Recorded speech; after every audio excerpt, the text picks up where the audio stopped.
সুপ্রভাত বন্ধুরা, আজ হলো 17 জুলাই শুক্রবার।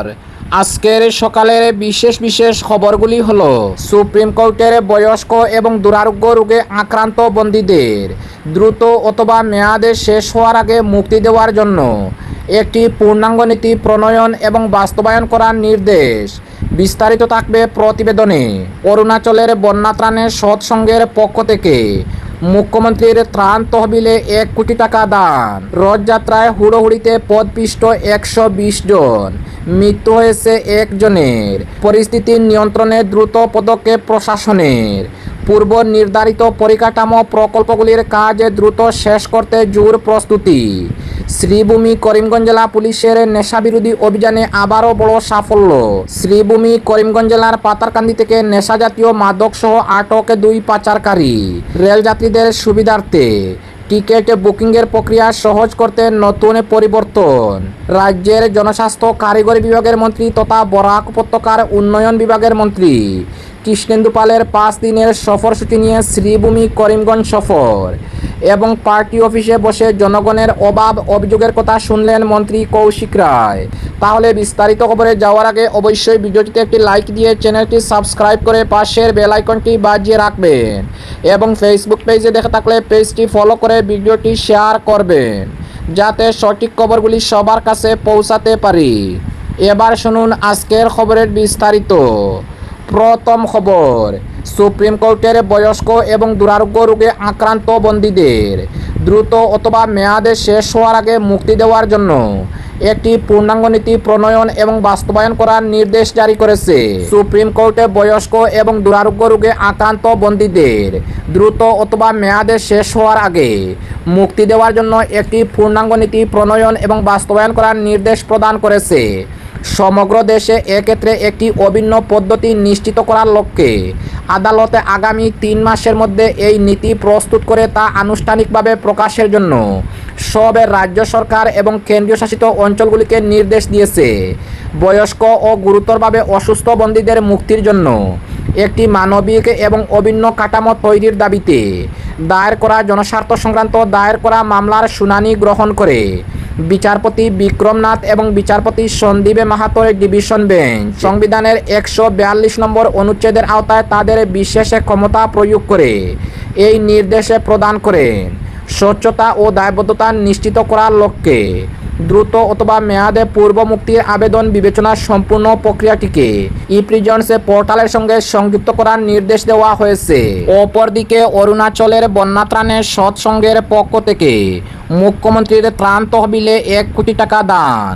অরুণাচল প্রদেশের সাম্প্রতিক ভয়াবহ বন্যায় ক্ষতিগ্রস্ত মানুষের পাশে দাঁড়াতে সৎসঙ্গের আচার্যদেব মুখ্যমন্ত্রীর ত্রাণ তহবিলে 1 কোটি টাকা অনুদান প্রদান করেছেন। বৃহস্পতিবার সৎসঙ্গের সহকারী সম্পাদক শিবানন্দ প্রসাদ আচার্যদেবের প্রতিনিধিত্ব করে অরুণাচল প্রদেশের মুখ্যমন্ত্রী পেমা খান্ডুর দফতরে গিয়ে আনুষ্ঠানিকভাবে অনুদানের চেক তুলে দেন। এ সময় তার সঙ্গে সৎসঙ্গের স্থানীয় বক্ত ও কর্মীরা উপস্থিত ছিলেন। মুখ্যমন্ত্রী পেমা খান্ডু এই মানবিক উদ্যোগের জন্য সৎসঙ্গের প্রতি কৃতজ্ঞতা প্রকাশ করেন। বৈঠকে সৎসঙ্গের বিভিন্ন মানব কল্যাণমূলক ও সমাজসেবামূলক কর্মকাণ্ড নিয়েও সংক্ষিপ্ত আলোচনা করা হয়। প্রাকৃতিক দুর্যোগে ক্ষতিগ্রস্ত সকল মানুষের দ্রুত সুস্থতা ও স্বাভাবিক জীবনযাত্রা ফিরে আসুক এই কামনা জানিয়েছে সৎসঙ্গ।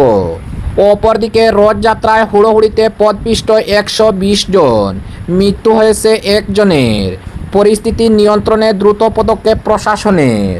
রথযাত্রায় শ্রীক্ষেত্র পুরীতে ছেনা ভিড় এবারও একটিবার প্রভুকে স্বচক্ষে দর্শন করার জন্য দেশ বিদেশের লাখো লাখো ভক্ত ভিড় জমিয়েছে পুরীতে। সেই বিপুলে ভিড় ঠেলে নীলমাধবকে দেখার হুড়োহুড়ির মধ্যেই ঘটল বিপত্তি। ভিড়ের চাপে পদপিষ্ট হয়ে যান কমপক্ষে 120 জন পুণ্যার্থী। এইমাত্র পাওয়া খবর অনুযায়ী পদপিষ্ট হয়ে 1 জনের মৃত্যু হয়েছে। প্রশাসনের তরফে অসুস্থদের দ্রুত উদ্ধার করে ভর্তি করানো হয়েছে হাসপাতালে।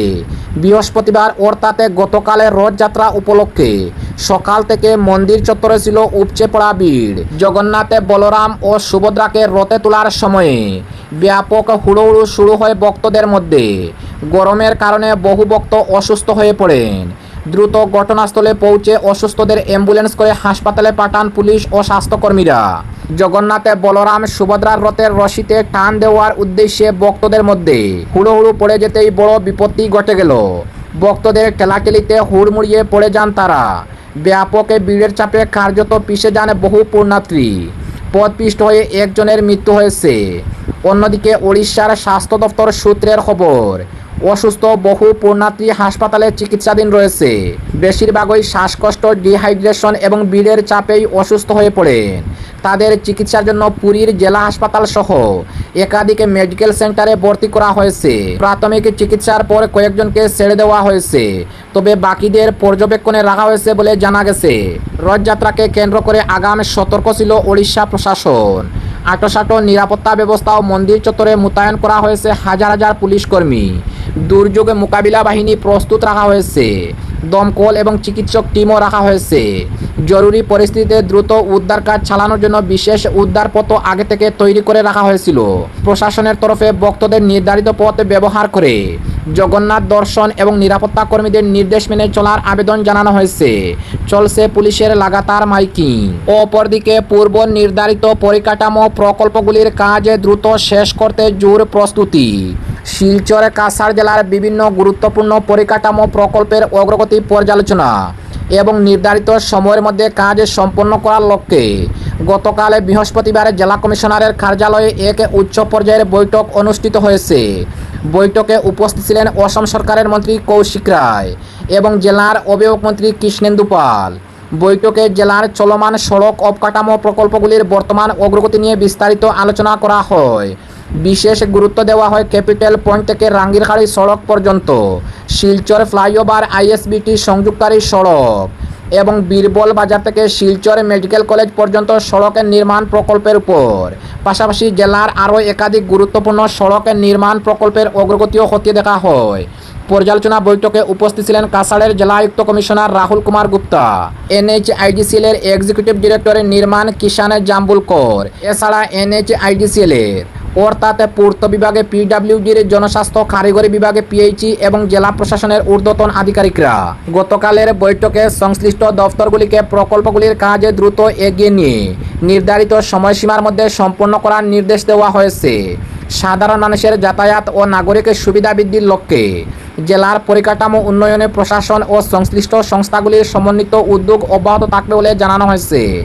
বৈঠক শেষে মন্ত্রী কৃষ্ণেন্দু পাল ও কৌশিক রায় সাংবাদিকদের মুখোমুখি হয়ে বৈঠকের সিদ্ধান্ত, বিভিন্ন প্রকল্পের অগ্রগতি এবং দ্রুত কাজ শেষ করার বিষয়ে সরকারের পরিকল্পনা তুলে ধরেন। অপরদিকে শ্রীভূমি করিমগঞ্জ জেলা পুলিশের নেশাবিরোধী অভিযানে আবারও বড় সাফল্য। শ্রীভূমি করিমগঞ্জ জেলার পাতারকান্দি থেকে নেশাজাতীয় মাদক সহ 2 পাচারকারী আটক। পাতারকান্দি পুলিশের জোড়া সাফল্য। মাদক বিরোধী অভিযানে বড়সড় সাফল্য পেল পাতারকান্দি থানার পুলিশ। পৃথক 2 অভিযানে 5,800টি নেশাজাতীয় ইয়াবা ট্যাবলেট এবং 3.168 কেজি গাঁজা উদ্ধার করা হয়েছে। এই ঘটনায় 3 জনকে গ্রেফতার করা হয়েছে। পুলিশ জানিয়েছে, উদ্ধার হওয়া নেশাজাতীয় ইয়াবার আনুমানিক কালোবাজার মূল্য অনুমানিক 20 লক্ষ টাকা হবে। মাদক পাচারে ব্যবহৃত একটি অটোরিকশা ও একটি মোটরসাইকেল জব্দ করা হয়েছে। ধৃতদের বিরুদ্ধে এনডিপিএস আইনে মামলা দায়ের করা হয়েছে। এই চক্রের সঙ্গে আর কারা জড়িত তা জানতে তদন্ত চালাচ্ছে পুলিশ। অপরদিকে রেলযাত্রীদের সুবিধার্থে টিকিট বুকিংয়ের প্রক্রিয়া সহজ করতে নতুন পরিবর্তন। ভারতীয় রেলযাত্রীর সুবিধার্থে এবং টিকিট বুকিং প্রক্রিয়া আরও সহজ করতে আইআরসিটিসি ওয়েবসাইটে নতুন সংস্করণ এনেছে। নতুন এই সাইটে 4টি পরিবর্তন করা হয়েছে। অপ্রয়োজনীয় ক্যাপচা, পপ আপসে ফেসিং এবং গ্রাফিক্স এই সাইটে দেখানো যাবে না। যাত্রীরা সব শ্রেণীতে কত সংখ্যক আসন খালি রয়েছে তা দেখতে পাবেন। টিকিট বুকিং করার নিয়মও সহজ করা হয়েছে। পোর্টালে যাত্রীদের তথ্য সংরক্ষণ করে রাখার ব্যবস্থাও থাকবে। অপরদিকে রাজ্যের জনস্বাস্থ্য কারিগরি বিভাগের মন্ত্রী তথা বরাক উপত্যকার উন্নয়ন বিভাগের মন্ত্রী কৃষ্ণেন্দু পালের 5 দিনের সফরসূচি নিয়ে শ্রীভূমি করিমগঞ্জ সফর। রাজ্যের জনস্বাস্থ্য কারিগরি বিভাগ, পার্বত্য এলাকা ও বরাক উপত্যকা উন্নয়ন বিভাগের মন্ত্রী কৃষ্ণেন্দু পাল 5 দিনের সফরসূচি নিয়ে শ্রীভূমি করিমগঞ্জ জেলায় এসেছেন। মন্ত্রী কৃষ্ণেন্দু পাল আজ শ্রীভূমি করিমগঞ্জ জেলার বিভিন্ন কার্যসূচিতে অংশ নেবেন এবং আগামীকাল শনিবার শ্রীভূমি করিমগঞ্জ জেলায় একটি পর্যালোচনা বৈঠকে অংশ নেবেন জেলায়ুক্তের কার্যালয়ের সভাকক্ষে। বেলা 12টায় এই বৈঠক অনুষ্ঠিত হবে। মন্ত্রী কৃষ্ণেন্দু পাল আগামী সোমবার গৌহাটির দিশপুরে চলে যাবেন। এবং আজকের শেষ খবরটি, পার্টি অফিসে বসে জনগণের অভাব অভিযোগের কথা শুনলেন মন্ত্রী কৌশিক রায়। শিলচর ইটখোলায় কাছাড় জেলার বিজেপির কার্যালয়ে জনগণের অভাব অভিযোগের কথা শুনলেন রাজ্যের মন্ত্রী কৌশিক রায়। তা সমাধানে সংশ্লিষ্ট বিভাগীয় আধিকারিকদের সঙ্গে কথা বলবেন তিনি। বৃহস্পতিবার সকালে 10টা থেকে প্রায় 2 ঘন্টা জনতার দরবারে মন্ত্রী কৌশিক রায়ের সঙ্গে কথা বলেন কাছাড় জেলার বিভিন্ন প্রান্ত থেকে দলীয় নেতাকর্মী এবং সাধারণ মানুষ। এদিন দলীয় কার্যালয়ে জনগণের উপচে পড়া ভিড় পরিলক্ষিত হয়েছে। অনেকেই আবার দ্বিতীয়বার রাজ্যের মন্ত্রীপদে আসীন হওয়ায় তাকে উষ্ণ সংবর্ধনা প্রদান করেন। সব মিলিয়ে এদিন জেলা বিজেপি কার্যালয়ে মন্ত্রীর জনতার দরবারকে ঘিরে ব্যাপক উৎসাহ উদ্দীপনা লক্ষ্য করা যায়।